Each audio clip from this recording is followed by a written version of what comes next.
I am so glad you convinced me that the family car should be the Defender 110. It is so beautiful inside. It's so comfortable and it just feels indestructible. Yes, it really is. I've been waiting a long time for the new model to come out. The Defender 110, I'm telling you, it's my favorite car of all times. It's my third one. You know, I have stories of going off road. The guy managed the group. He was like, "What are you doing in this beautiful car?" I'm like, "I'm going off road." He's like, "Are you sure? Because you can use one of ours." And then they look like Mad Max cars. I'm like, no, we're going to do this. And he was shocked. Wow. Well, it's great because the Defender has been reimagined for 21st century adventure, and its unparalleled off-road ability as well as its robust interior are invaluable whether you're headed towards uncharted territory or just a weekend of exploration. The Defender 110 tackles challenging surroundings with absolute confidence. The SUV conveys strength outside and in, featuring peerless technology like an intuitive driver display and an award-winning infotainment system. That's my favorite part, to keep you connected no matter where the journey takes you. Adventure is unique to everyone, and so is the Defender. Choose from the two-door Defender 90, the four-door Defender 110, or the larger Defender 130 with the ability to seat up to 8 passengers. You'll find uncompromising performance in all three. So pack up and go even further with the Defender 110. Learn more at LandRoverUSA.com/Defender. These days, we're all investors, trying to be smart with our money despite our worst impulses. But at iShares, we believe that deep down inside of every investor is a better investor. One that's just waiting to be let out. Explore iShares ETFs and insights and let your best investor out. Visit iShares.com for more information.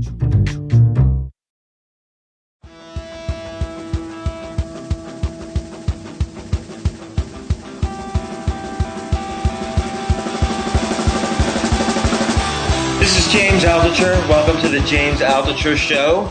I want to give, since this is my second episode, I want to give a little guidelines how to use these episodes. I want you to make the most use of them. I'm not giving financial advice here. I'm not giving stock tips. I don't think people really listen that much to stock tips. Like, whether they're good or bad, if I tell you to go buy Disney, you'll buy it. And then if it goes down a little bit, you might sell it and you might think James is wrong. And then it goes up again, you might buy it. Everyone uses financial advice differently. And I don't think I'm better or worse at it than anyone else. That said, I do want to help people out in this world because it's a pretty scary world out there for a lot of reasons. The entire world is turning upside down. And I mean, probably the scariest news is that something we all know, which is that work is a scam. And, first, there's kind of the obvious reasons why work is a scam. Like, when you get a job, you're getting paid less than the value you bring to the company. And that's sort of obvious because otherwise the company would go out of business. If they paid you the same amount that they made then from your services, then the company would have no profits and everybody would go out of business and you'd be out of a job. So that's one reason why work is a scam and why things are scary. But the other important thing is you're going to get fired. There is a really good chance you're going to get fired, or people close to you are going to get fired, which is just as scary because when my family members or my neighbors get fired, it's depressing to me and scary to me. And it makes me think, oh my gosh, am I safe? And for 100 years or so, we were safe. We were in this kind of what I call this philosophy of corporatism, which said if you graduated college, got a job at a low level, and then rose up for 40 years and got a retirement, you were pretty safe. You could get married, you could cheat on your wife or husband or whatever you were going to do, and then you retired, you got a gold watch, and eventually you would die, and your children and grandchildren would do the same thing as you. But now that's not true. Now corporatism is over. Since 2008, companies decided they were going to just basically fire all of their employees. And they did. Well, you might say, unemployment went up to 10%, but now it's come down to 7%. I have news for you. That 7% or 8%, whatever it is bullshit, largely. In part because many of those employees that have been gotten back into the workforce are temporary employees, Why do I know this? I'm on the board of directors of a staffing company. So since 2009, CRRS, the company that I'm on the board of, has gone from 69 million in revenues to almost $1 billion in revenues. I'm not saying this to brag about them. They may or may not be a good company. I'm not recommending or disrecommending, but I am saying that the staffing and the temp business has gone through the roof and is continuing to go through the roof. Kelly Services is the number 2 employer in the United States. So basically, people have gone from their secure middle management or manufacturing jobs to being temp employees. So what happens when that entire middle sector of a culture disappears? Essentially, what we have is a world of haves and have-nots. And that's a scary world to live in. I mean, I was reading the other day, even Jay Leno, who does the Jay Leno show, he's always worried. He's got like 80 Rolls Royces in his garage or Porsches or whatever he's got. Even he's worried every day he's going to go broke. So it's a kind of an instinctive worry that even guys like that are constantly anxious about their jobs and then they'll never be able to go to work again. So it's even worse now that the reality is actually happening. And there's other bad things about working at a job. For one thing, if you work at a job, 100% guarantee someone is talking shit about you right now. Someone is backstabbing you right now. I can guarantee you people are backstabbing you behind your back at your job. I hope not, but that happens at 100% of jobs in the world. Another crazy thing about the workplace, you're at your job 10 hours a day. Let's say from like 8 in the morning to 6 in the evening, you're at your job. And you can't have sex with anybody at the job. You can't even touch them, or else you might get sued. You get this huge manual that nobody reads in the beginning of your work at the job on day one, and they say, don't do any of this. And one of those things is you can't basically flirt or have sex with any other employees, or you have to tell somebody, like in human resources. That's like slavery. Like it's like 1984. Like, oh, I'm gonna have sex with somebody. Now I've got to like tell a secretary that I'm having sex with this person so they can put it into a computer. So this may seem like okay, that's obvious about jobs. You shouldn't be having sex with all the employees. But where else are you going to meet people? One way I kind of think is safe to meet people, if it's not the job, it's the tolls.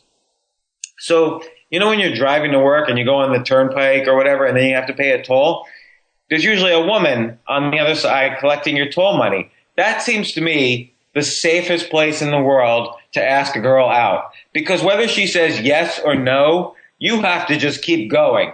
Like you can ask her out, like, hey, babe, would you like to go out with me? And maybe we could have sex after that. If she says yes or no, you just have to keep going. You can't stop and be embarrassed. There's no awkward moments there. You just have to go. Maybe you get her phone number or you don't. Or you see her the next day, whatever. She's had time to think about it. So, okay, other than tolls and like the workplace, what else are you going to do to meet people? So that's just a couple of the things that are scary about the workplace. But in general, we live in an economy now where the entire workforce is undergoing change and disappointment and disappearing.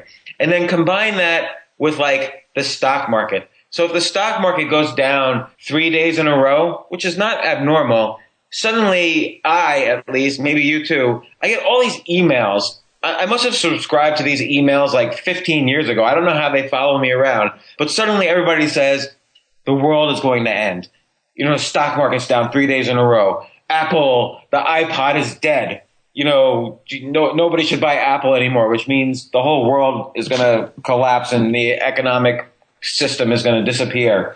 So I get all these like scary emails. So what I try to do is avoid the emails, and I also try to avoid working in the workplace. So one thing that is very special about my next guest, Gary Vaynerchuk, who you're about to meet, is that he gives us some tools by which we could avoid having the regular standard job. He shows us how we can use all these kind of brand new internet tools, social media, Facebook, Twitter, all of these things we can use to basically, to choose ourselves, to find our own work that we love, and to communicate our message out to 1 billion people, who are like 1 billion people have signed up for Facebook. That's like more people than believe in Jesus Christ have signed up for Facebook. And so and not only that, you're allowed to communicate to all of them. So I want to tell you one story that's kind of the bad side of Facebook, but also very interesting. So when I first got on Facebook, I guess it was around 2006 or 2007, I started playing this word game. It was like Scrabble. I think it was called Word Twist. It was like some Boggle sort of game. And there was this woman who kept beating me consistently on this game. We would play all day long because I was at some job and I hated it, and I would just play on this word game. And it turned out she was from Malaysia, and she was very beautiful. We became Facebook friends, and I thought to myself, wow, this is great. Maybe I'll get divorced and start going out with this girl from Malaysia and have lots of little Malaysian kids. And, we started chatting. She owned this chain of gyms. She had lots of friends. I would always see her photos. She had tons of friends. And I would check out her status updates. And, her status updates would be like, hi, it's my birthday, or hey, I just got this really high scoring word on Word Twist. And then one time she had this status update, very simple. She said, the only good Jew is a dead Jew. And I noticed like within about an hour, 1,000 of her friends had liked her status update. So I saw her on chat, and I texted her and I said, I'm Jewish. So does this mean we're not going to have little Malaysian kids anymore after I get my divorce? And she laughed and she said, haha, you're excluded. But of course, I am Jewish, so I wasn't excluded. So the next day she unfriended me anyway, and we never spoke again. But what was really interesting to me there was, I was shocked how many people had liked her status update within just an hour of her posting it. That means that somewhere across the world, there was a group of people, a society, a culture of people that was 100% different from my society and culture. And yet, for like a year, we had been friends and communicating and texting and playing games on this thing called Facebook. We were actually able to cooperate together for at least a year before she discovered this really bad thing about me, and I discovered this really bad thing about her. And there's nothing else like that in the history of the universe. So I'm gonna get back to why I think Gary Vaynerchuk is such an important guest. And basically it goes back 70,000 years. So what happened 70,000 years ago? Well, we were all kind of like apes a little bit. We were traveling around in our tribes of like 30 people. And when we came across meat, we would usually have to wait for like the lion to kill something. Like the lion would kill the deer and it would eat most of the meat. And then bears would come along, and then birds would come and like pick out the meat. And then we were like in the middle of the food chain. We would be able to eat the bone marrow, but we wouldn't get to eat most of the meat.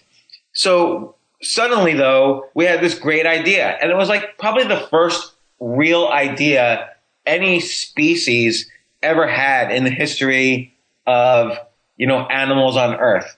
So we had this idea that if we work together as a larger group, we might move up the food chain.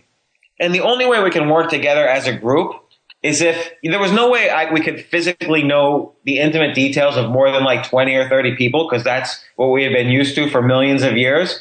But if we learned how to gossip about people, then suddenly we could work in a bigger group. We can work with maybe 150 people. That was like the maximum we could work with. But if I knew that, I'm talking to John, and John tells me that Jane is pretty good to work with, then gossip suddenly allows me to cooperate with Jane, even though she's a complete stranger to me. So suddenly our working group went from 30 people to 150 people. So what did this mean?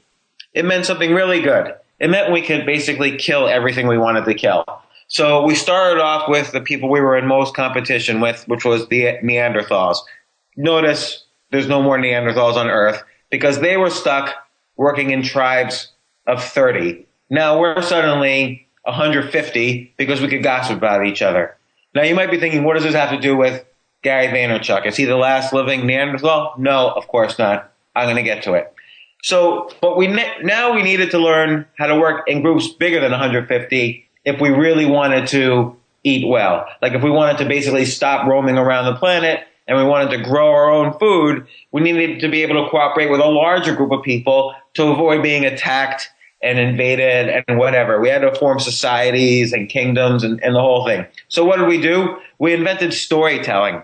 So this probably happened, I don't know, somewhere between 10 and 20,000 years ago. I'm not really an evolutionary biologist or whatever, but this is what happened. So suddenly we made up all these stories like, my kingdom is the best. You know, my Babylonian kingdom is the best. Or we made up stories like, okay, God is going to protect all of my people, or Jesus or Allah or Buddha, whoever is going to protect all my people, and everybody who has the same belief as me, we're all going to protect each other. So this having beliefs and storytelling allowed us suddenly to work with complete strangers that were maybe 1,000 miles away from me. You know, suddenly now 1 million people could work together, or 200 million people could work together. The United States is the best, for instance. That's a story. There's no, we only existed for 200 years or 250 years. There's no real factual basis of that. It's just a story that we've told ourselves for a tiny bit of human and animal history. So what are some other stories? Well, obviously religion. All religions are stories. All nations are stories. All belief systems like Democrats, Republicans, Libertarians, these are all stories. And they give us ideas to live. But I can say, okay, well, you subscribe to this podcast and I subscribe to this podcast. So we're complete strangers, but we know we can work together to an extent. And we might be able to cooperate with each other to protect each other from people who listen to other podcasts. Like, if you listen to This American Life podcast, maybe you're no good. But if you listen to the James Altucher Show podcast, then now we could cooperate together and love each other as we all should.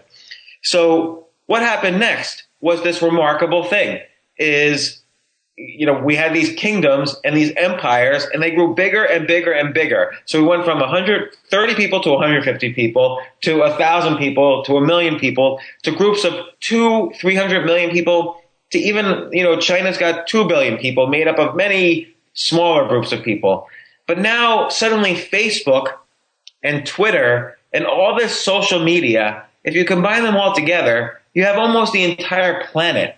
Like suddenly we have this mechanism by which we can communicate and cooperate and play games with strangers who we have nothing to do with. And in fact, we may find out later they're completely bad people, or we actually shouldn't cooperate with them. But for a while, we're able to cooperate and communicate and even have sexual fantasies about these complete strangers that we talk to over these massive social networks, Facebook being the biggest, Twitter being the second biggest. And so what does this mean? Well, it's sort of like the end point of evolution that humans have been unifying more and more, that we're becoming one big, massive group where country borders and religious borders are hopefully starting to break down. And how we communicate, changes. It's not just, telling stories around a campfire or writing a book or writing a blog. There's all sorts of ways now we have to communicate. And part of communication means we're also going to be selling our goods. So let's say I get fired from my job, but now I'm going to write a research report. Let's say the research report is how to default on your student loans and not get caught. Or let's say the research report is how to get cured from cancer without going to a doctor. So there's all sorts of ideas you can think of that you can sell on the internet without a middleman. It might be products that you built. It might be an information product. It might be some service you offer. Who knows? But we're getting to this world situation where we have to essentially choose ourselves. We can't rely on another corporation to choose us, or else they might fire us, and they might put all these limitations on us, and they might order us around to do things we don't want to do, or they might not pay us enough, or they might talk behind our backs and make us very unhappy, or they might stress us out. So we have to choose ourselves, and the way we can do that is to start selling things and selling our products or our services on these massive social networks that allow us to bypass the gatekeepers. On the last episode, the one with Tucker Max, we talked some of the ways by which we can bypass these gatekeepers. But now, Gary Vaynerchuk's really the expert. And who is he? Well, first off, I've known him for a while. He's a very good guy, and you'll see that on the interview with him. He's written a bunch of best-selling books. We're going to talk about his last book, which really breaks down how to use social media, how to communicate with social media to reach people in the most effective way. He started out as an immigrant to the United States. Then his parents opened up some kind of bullshit little wine business. He brought that wine business onto the web. He started having weekly videos about wine, and they got very popular. So he was using social media in a way that was correct. And then he figured, okay, well, I know how to use social media.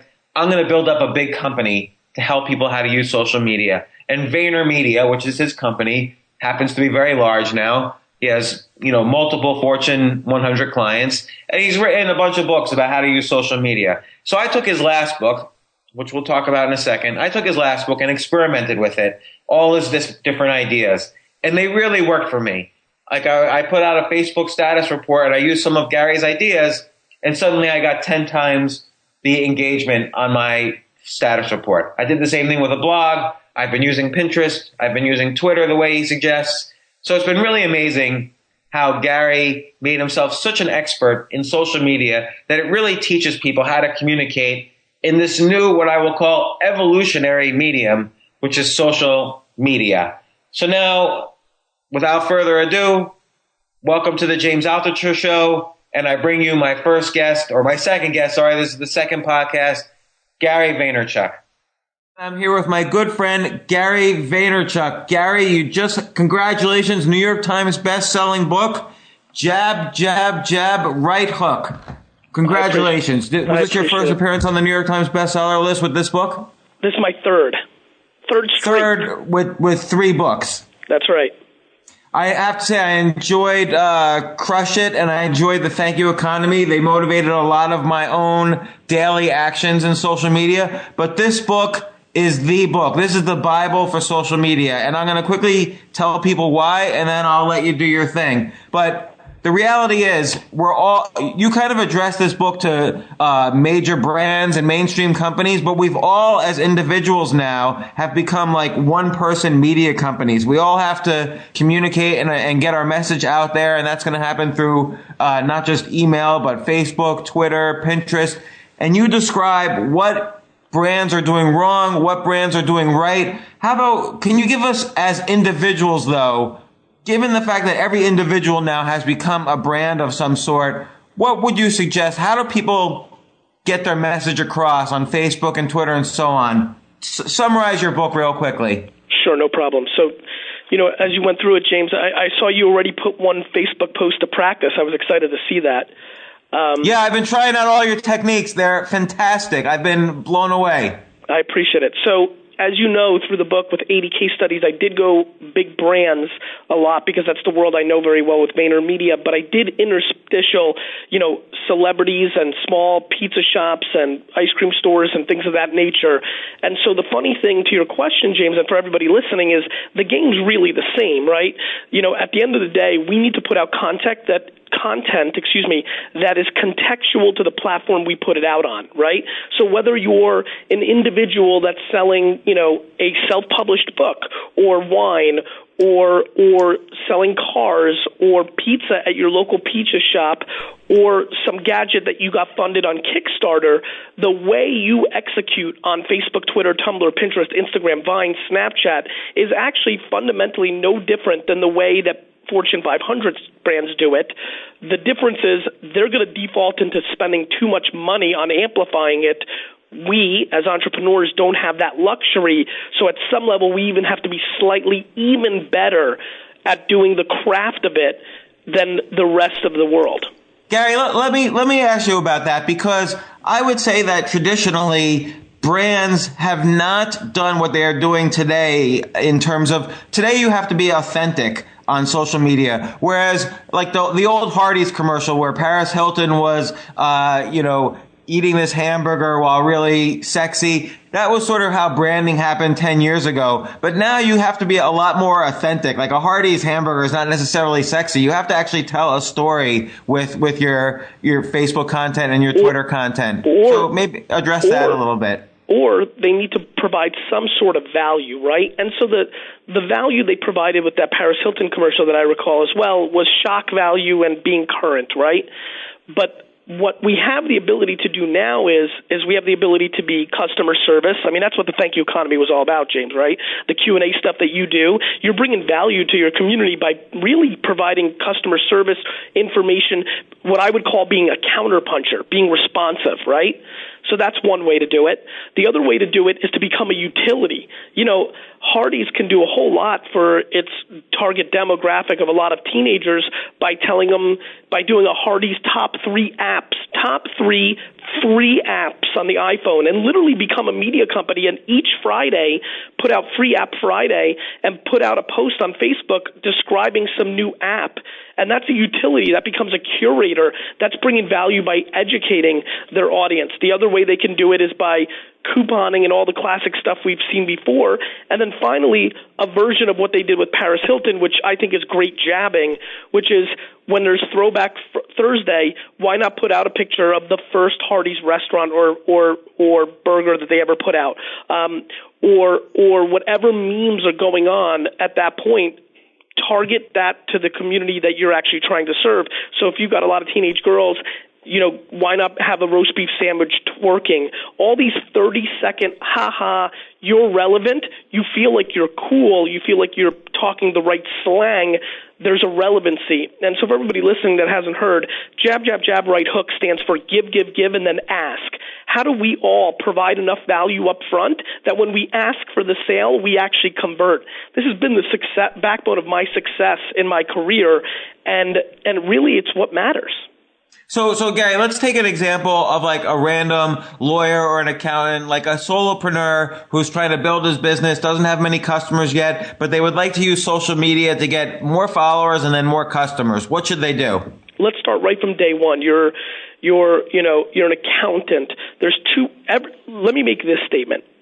Everybody says everybody's a brand. I'm going to take it a step further. I truly believe that every single person and every single business is a media company, right? I mean, look, James, look what you and I are doing right now, right? I mean, this is incredible to think 15 years ago. You and I are a little older, right? So 15 years ago, imagine you being a radio show host and me being it's just nuts what's happened. I mean, it's nuts even right now, Gary. So we can stick with that. So in 2006, I saw this, which is why I started Wine Library TV on YouTube. And this is just the basic progression. So this accountant or lawyer or small business needs to decide what they are as a media company. Now, you could become the expert in your field, which is what I did with Wine Library TV, which is what Dr. Phil did, and it's really the whole Oprah network. There's another thing you can do, James, and this is where the things get really interesting. And I want you to follow me here. Michelin, the Michelin Tire Company, started reviewing restaurants and villas 100 years ago and started the Michelin star system to get people to drive to use their tires. So they literally started reviewing villas and restaurants in the countryside, started printing these books, putting them in Paris and London, and then the affluent started driving 3 to 4 hours to go to these restaurants, and they would finally eventually use up their tires, and they would sell them more tires. Guinness, 50 years ago, started the Guinness Book of World Records to put out content around the interest of the pub drinkers in London. So here's a real left turn, James. Start producing content around the interests of your target audience. If I'm a lawyer and I'm going after high net worth individuals, male skewed in corporate America, I may start a golf blog. And this gets really weird, but imagine right now, an hour a day, you want to build your practice, you're doing something called Golf Daily. And really, it's your interest, it's the interest of your users, and then all of a sudden, every fifth show or fifth post like BuzzFeed, it's a native ad, it's a branded ad, and basically it's a promotion for your law firm.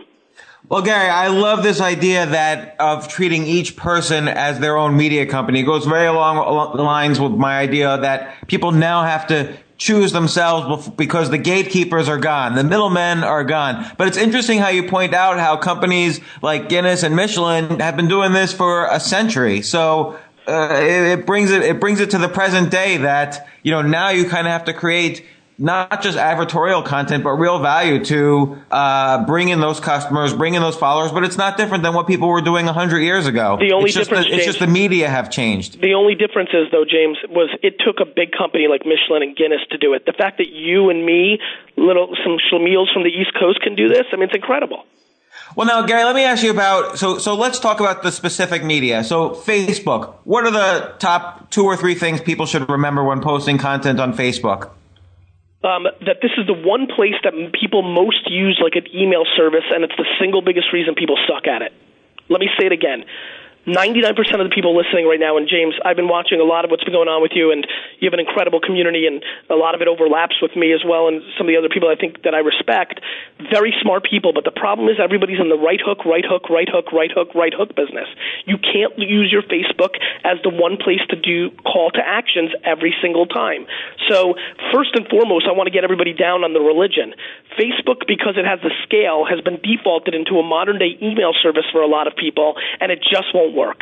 Okay? That's number one. Number two, you've got to put out pictures if you can help it. You've got to. You've got to put the extra 20 to 30 minutes effort per post and either use Photoshop or find something out there. Pictures over-index dramatically because the far majority of people now are going through their phone, whizzing through their phone and their timeline, and your words are just not going to stop them. Now, you got to mix it up. I'm using a mix too, but pictures over-index. Number 3, you need to make sure that you're putting out content that is in line with the slang of Facebook. Let me explain. A year ago, James, did you see this? When a year ago there was that whole meme where people would put up signs and it would say, if this gets 1 million likes, my dad will buy me a puppy, or... Yeah, sure. So, James, that would have been huge for you. You did incredible work with your last book. I'm sure everybody listening knows all the different free and all these amazing things you did. But, if it was 6 months earlier, I probably would take a picture right now and say, if this gets, if this post gets, 1 million likes, I'll give away, 1 million minutes of free consulting, or 100,000 or 1,000, if I could be. Oh my God, that would have been a great. Gary, why didn't I ask you for help like 6 months ago? That would have been a great idea. But think about it. If a lawyer right now, back to tying this interview all together, if a lawyer that's trying to break through right now, or a business consultant, put up that sign right now and said, if this gets 100,000 likes, I'll give somebody, 10 hours of my time, or 10 hours of community service if you're in the NGO space. So that's what's going on right now. When there was the Ryan Gosling "Hey Girl" meme, right? You could have, James, if you would have done a "Hey Girl" meme play, you would have crushed it. But would I have gotten lost in the crowd? Like so you refer to this as newsjacking or trendjacking in your book. Would I have been lost in just the millions of tweets and hashtags and so on that were about that same meme? My belief is that if you do it early on, not as much. It's a land grab, right? Like, why was I able to get a lot of followers on Twitter so early on? Because it was easier in 06 and 07 and 08, and it's harder now. So the answer is, if you did trend jacking, it's kind of like being cool, James, right? If you're one of the first 100 people in your 4,000-person high school to wear the new kind of style of pants, well, then you're cool. But if you're like the last person to put on a pair of Z Cavaricis in the 90s, well, then you were lame, right? So there's a level of really what's applied to coolness in society at some level works here as well. The answer to your question would have been the timing of which you would have done it at. Damn, Gary, I was always lame through high school. Maybe you should have been picking out my clothes for me back then. So okay, Twitter. What are people doing wrong on Twitter, and how can they improve? Twitter's the number one social network. Let me explain what I mean by that. It's the only true social network. Facebook and Pinterest and Tumblr and Instagram have defaulted into content platforms. Twitter's still the one place you can jump into a conversation and engage and bring value, and nobody thinks it's creepy. It's part of the cocktail party. So, number one, twitter.com/search. Using that platform to search key terms around what you're interested in, is imperative. So if you're a lawyer, again, using the theme, and you're a divorce lawyer, going into twitter.com/search and seeing like typing in terms that say, thinking about getting a divorce, struggling through my divorce, need more information. It's not search like Google, it's search of what people would say. Just like I type in drinking wine and I see a ton of people talking about wine and I jumped into those conversations. So Twitter search is number one. Number two, trending topics. So, James, you want to put out something about this podcast on your Twitter, let's say. You have me on the show, and you've decided to tweet out, had Gary Vee on the show, great podcast, blah, blah, blah. You want to say that. Instead of saying that, waiting for a few minutes or trying to be creative and seeing what's trending on Twitter at that moment and then tying it in to what we were talking about. So in theory, what I do now is I look at what's trending on Twitter, and if I see a hashtag that's generic enough, like, I miss the days when, right? Hashtag I miss the days when. I'll use that and be like, I miss the days when I got to be on, James Altucher's show, and then link it to that. So there's a way to be creative with Very smart. What's trending, and I'm seeing a 600% engagement increase when I'm jumping on, when I'm using my creative writing skills to jump on something that's already trending, yet still saying what I wanted to say, just with a little bit more of a unique twist. What's happening, James, is this, and what everybody's listening. Everybody is using Facebook and Twitter specifically as distribution to awareness of something else happening on the internet. I say use them as actual places to tell a story. So, Gary, let me ask you about some other areas on the social web where you don't really address it as much in the book, but of course the same ideas apply. And I'm curious what you think of these areas. Reddit, Quora, and one thing that's very useful for me always is guest blogging on other people's blogs. And I always encourage people to do that. But Reddit was a very powerful tool for me to sell my last book. And I know you're doing a Reddit AMA on December 14th. So tell me about that. So because I wanted to stick specifically to social networks where you put out content and people are able to comment on it, which is the basic thread of how I thought, I stayed very focused on this. But the third thing you said is, in my opinion, the singular most fruitful way to build a personal brand or build awareness around what you do. I believe the hustle of guest blogging, reaching out to people because they're all in need of content, and allowing, and in the beginning, and James, you know this, and I definitely know this, in the beginning, you're not going to get the biggest and best blogs, right? But as you work your way up, I think that is an incredible piece of advice to everybody. I think guest blogging is amazing. Everybody needs content.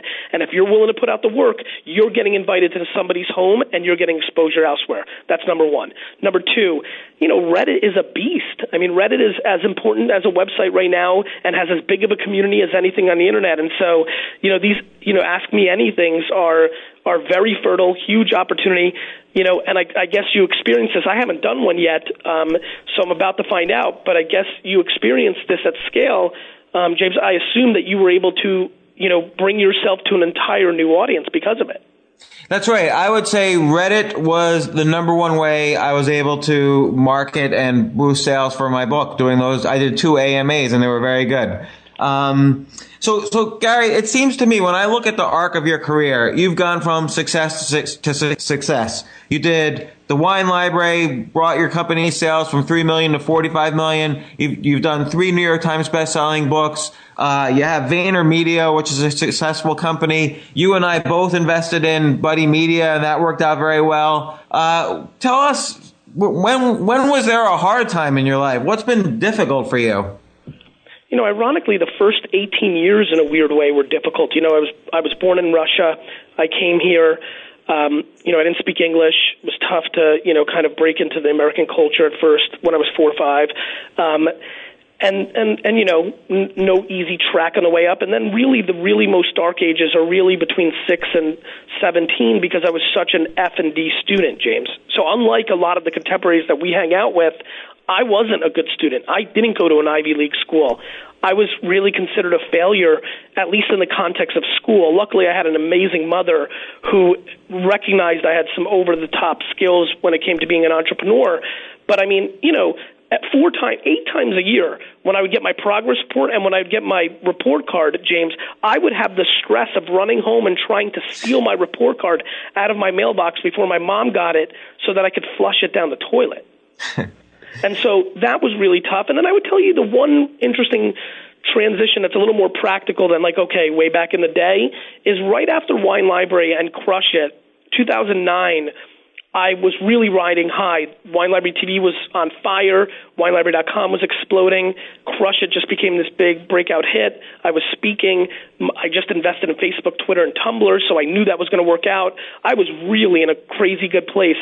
My brother was graduating college, and I decided to not only start VaynerMedia with AJ, but I bought Corked.com, which was a wine social network. I started Obsessed TV, where I was a partner with this amazing talent, Samantha Edis, on a review show for YouTube. And then I started Forest, which was a social network for designers and developers, very nerdy. And Obsessed, Corked, and Forest all failed, all of them. And the reason I failed was because I had big eyes. I thought I could do everything. I still do. And it's still the thing that will cause me trouble in the future. So in 2009, I did lose a lot of money trying to start 3 other companies, mainly because I just couldn't do it all. And I let down my partners in some way in those businesses because my bravado and my ego and my big eyes made me feel like I could. And unfortunately for me, you know, my partners in those other businesses weren't necessarily able to do enough to get me to the place where I could take it to the next level the way my brother AJ was able to do with VaynerMedia. Well, let me ask you this. Do you think those failed because there's no such thing as the niche social network right now because Facebook and Twitter have so clearly dominated? No, because if I put time into it, I would have adjusted. The answer is yes, but I would have adjusted them, right? I could have turned Corked into a Wines of the Month club or a wine course. The truth is yes in principle, but no in actual business, because what I'm very good at and why I've been successful in my career is when I'm paying attention to something and when I'm in charge, I will always adjust. I mean, VaynerMedia started as community management, then turned into micro content and a content strategy shop. So I'm good enough to adjust. I just didn't have enough hours in a day, and my partners weren't entrepreneurial enough or putting in really enough of the great work, and really I didn't support them. And so there's just a lot of variables. I didn't know how to vet partners. And again, I don't think this is their fault. I just promised things that I would do that I wasn't able to do because I didn't have enough time at the end of the day. And now I know what I'm looking for if I'm going to go into a business, because I need somebody to be able to do what I do as well, and I need to sit at a higher level. I can't be in the trenches on everything all the time, always. So Gary, people fail and businesses don't work out, but the real key is how someone comes back from that failure and what they learn from it. So how do you think in 2009 was a tough year for many people. How do you think you bounced back from that failure, and what got what got your engines going again? The nice thing was Wine Library TV continued to explode. Wine Library was good. I mean, the truth is, knock on wood, I wasn't failing to the level where I went to zero or had to bounce back up. I had other successful things. VaynerMedia was doing its thing. What's really interesting is I'm still nervously. James, you don't mind if I turn this into like a therapy session, right? No, that's the way I like it. I'm still nervous that I haven't totally learned from that experience, meaning I hope that I've learned not trying to bite off more than I can chew, but I just know I have it in me. I just have this enormous ambition and drive that gets me into traps at times. Well, there's an interesting thing where on the one hand, you want to diversify your opportunities, which is clearly what you did. You made a bunch of investments and you started 4 or 5 companies simultaneously, and one does well and some investments do well, and you're successful and you make a lot of money. On the other hand, is biting off more than you can chew. So how do you find the balance between that? And clearly, by the way, this is not just you, but everyone has to find this balance, because it's no longer the case that you can just do one thing in your life and that's how you have safety. You have to have some diversification in your opportunities. And for me, instead of investing, I recognize I'm talented as an operator, so of course I want to bet on myself. It's been the thing that's given me the most success, right? So on the flip side, when I look at my exit on Twitter and Buddy Media and Tumblr, it's been humbling how much I've been able to make a lot of money on rivaling my entire life's work based on being smart. So, I'm maturing as well. I'm getting into, I'm in my late 30s now, and I'd like to think that I'm going to be a better businessman and executor in my 40s, 50s, and 60s. Well, now this book is your third book, but it's part of a 10-book agreement that you made when you initially started doing these books. So when are you going to run out of content? Like, what's your next 7 books going to be about? What's the next book about? Well, the good news is when that 10-book deal that was reported when I signed was true, except they didn't know every detail, which was I had an out clause if Crush It was successful to a degree that they didn't think it was going to be. Luckily for me, it was. So I'm out of that contract. Oh, that's great. Congratulations. Thank you. So Crush It was written by Harper Studios, if you look carefully at the book. My last 2 has been written by Harper Business. So I'm still with Harper, and I'm super happy. And Jab, Jab, Jab, Right Hook is the first of a 2-book deal that I am involved in. So there will be a 4th book, though I am thinking more of parenting or a different actual genre. I feel like this is a nice trilogy. The one thing I could see myself doing is making a very detailed book around Jab, Jab, Jab, Right Hook for small business and entrepreneurs with hundreds of case studies that are literally individuals and very small businesses. So maybe a follow-up to this, maybe called Crushed It, because I have thousands of people that have won because of Crush It. So I'm trying to figure out that whole thing, James. So I'm not crippled by the need to come up with new content. But the funny part is the way I roll, James, is I don't have a lot of theses, right? I've run out of content. The beauty for me is people continue to be slow to adjust to the reality of the marketplace. I can write this thesis on top of Google Glass and smart technology. I can write this thesis on top of us going to Mars. I can write this thesis on top of smart everything. I can write this thesis on top of a lot of the shifts. What I'm good at is moving quickly when the world changes and then applying my 14, 15 business principles against it. Well, Gary, I love the idea of the next book being catered towards kind of the one-man media company, because I really do feel like even though VaynerMedia, your customers are, let's say, the Fortune 1000, I think Gary Vaynerchuk, your audience, is the solopreneurs and the bloggers and the individual content creators there are millions out there. I think that's a huge idea. I think you're right, and that's why I definitely mix them into this book. But what was great for me is the big companies are further along in producing this content.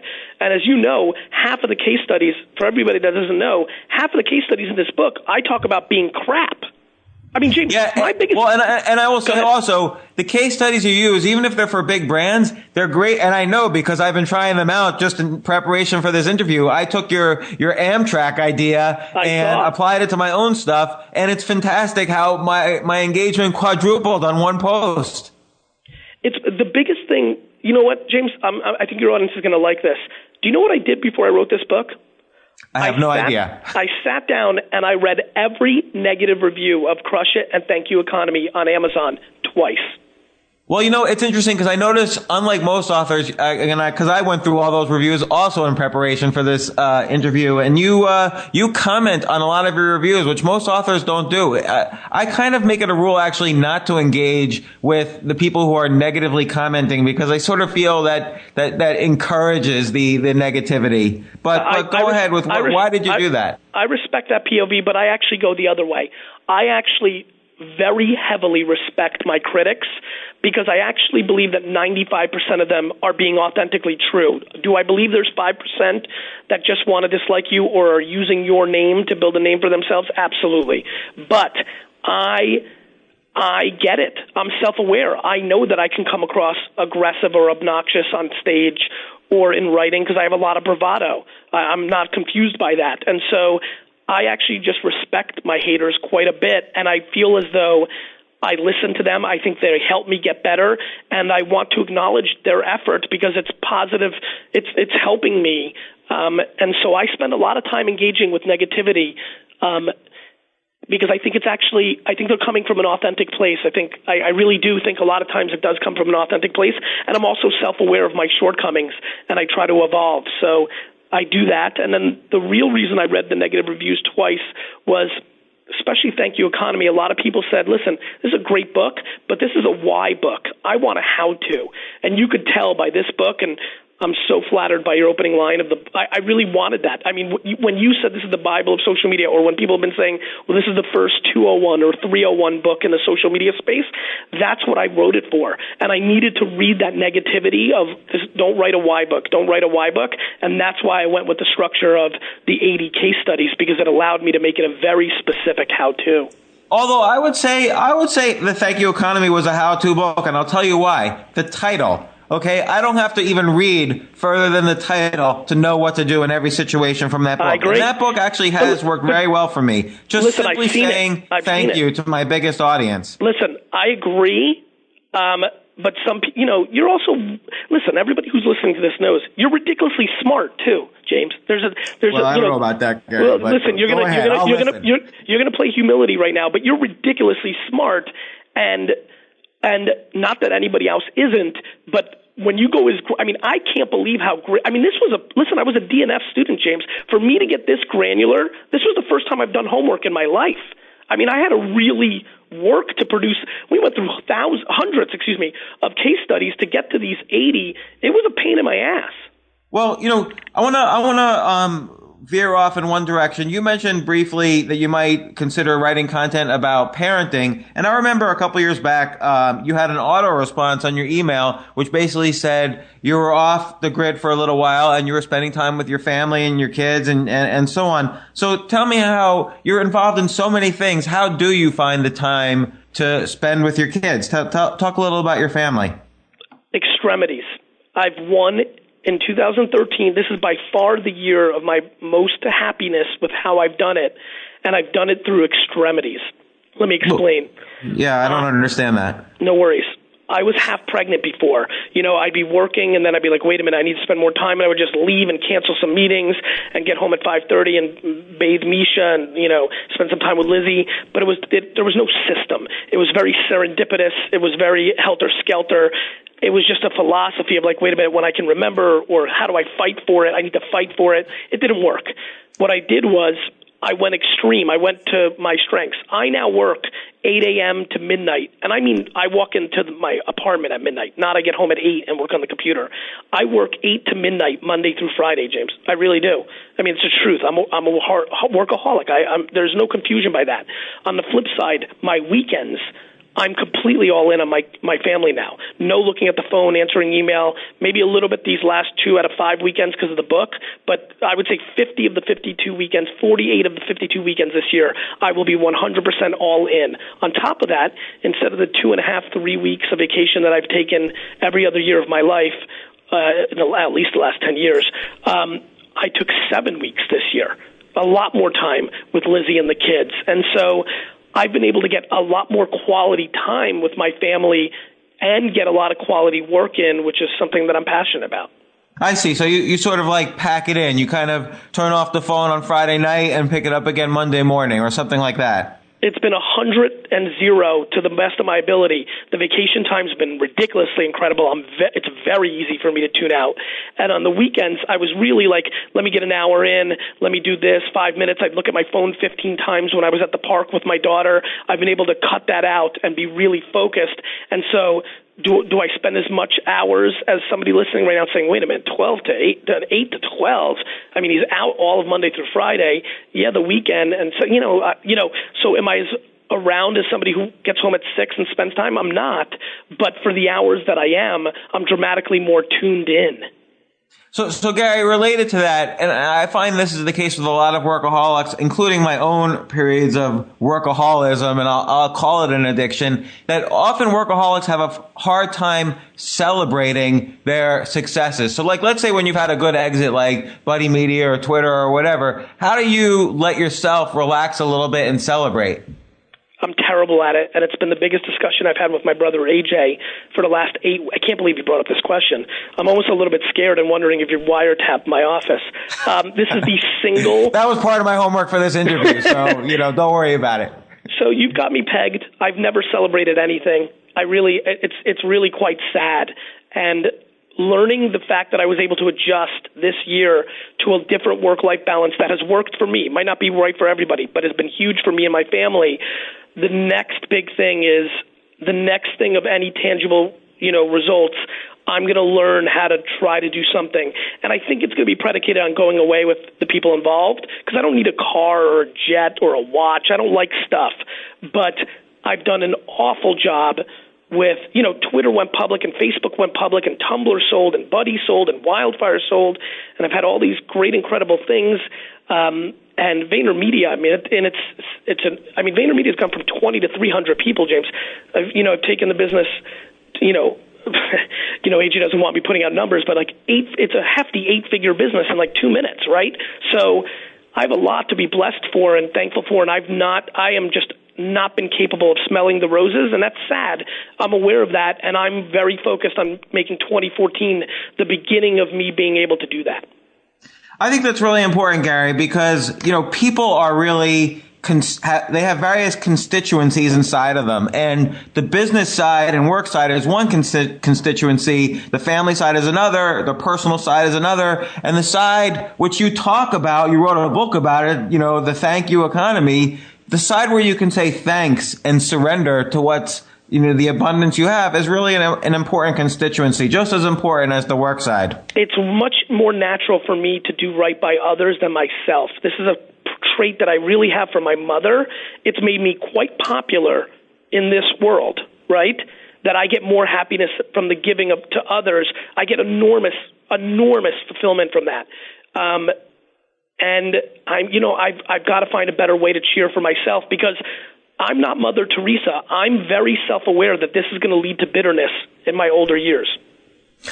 You don't want to regret. Yeah, I see it very much, where I'm going to say those people, look at all the people that let me down. They weren't there for me. It's like I'm scared of that. On the flip side, it's stunning to me how little expectation I have in my body. James, the biggest thing that has kept me happy at all times is zero expectation.